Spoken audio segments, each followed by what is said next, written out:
பேர் சரவணகுமாருங்க. நான் துளுக்குளத்துல வசிக்கிறேன். ஒரு இடையில ஒரு ஃபங்க்ஷனுக்கு இடையில விளம்பரத்திட்டூரில் போயிட்டு வந்தேங்க. வரும்போது சரியாக எனக்கு ஒரு காலை 6:30 ஆக்சிடென்ட் ஆயிடுச்சுங்க. ஆக்சிடென்ட் ஸ்பாட்லேயே கால் துண்டாயிடுச்சு.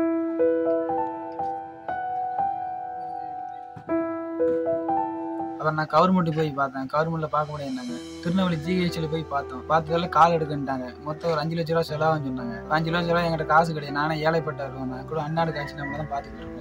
என்ன நம்பி ஒன்றதால 5 லட்சம் பெரட்ட முடியும். நானும் அந்த கூட பெரட்டவனு வீட்டில் கஷ்டப்பட்டாங்க. இப்போ 5 லட்சம் வீடை பட்டா வச்சு ரெடி பண்ணாங்க.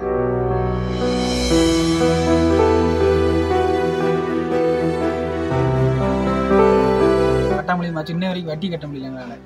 அந்த வட்டியெல்லாம் நாங்களும் கட்டிக்கிட்டு இருக்கோம். அண்ணனுக்கு பொழப்பு கூட எனக்கு 1 ரூபா வருமானம் இல்லாமல் படுத்துட்டு இருக்கோம். நாங்கள் இனிமேல் கடன் வாங்கி வலுவாக மாட்டிட்டாங்க. நாங்கள் என்ன பண்ணு எங்களுக்கு ஒன்றும் தெரியல. ஏதாவது கவர்மெண்ட் ஒரு நிதி உதவி கொடுத்தா நல்லா இருக்கும்.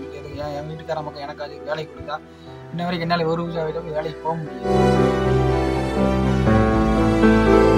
எங்கள் வீட்டுக்காரம்மா தான் என்ன வச்சு போய் பார்த்துக்கிட்டு இருக்காங்க. அண்ணனோட காய்ச்சி சோறுக்கு கூட நாங்கள் எவ்வளோ கஷ்டப்பட்டுருக்கோம்.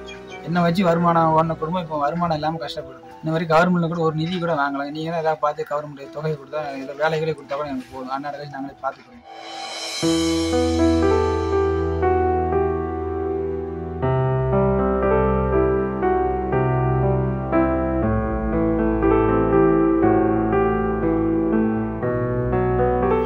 கல்யாணம் முடிஞ்சு 1 வருஷம் ஆகுது. 6 மாசத்துல ஆக்சிடென்ட் ஆயிடுச்சு.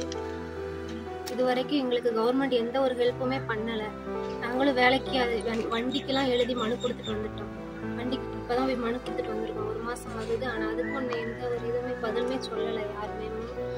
நாங்க ஃபோன் போடுவோம்னு சொன்னாங்க. இன்னும் ஃபோன் எதுவும் வரல. மனு கொடுத்துருக்கோம் வேலைக்கு. ஆனா இன்னும் கவர்மெண்ட் எதுவுமே எங்களுக்கு பண்ணல. ஓஏபி காசு எதுவுமே எங்களுக்கு இன்னும் வரல. எழுதி போட்டு 2 மாசம் ஆயிட்டு. ஆனா அதுக்கும் இன்னும் 1 மாசம் கூட நாங்க இன்னும் காசு வாங்கல.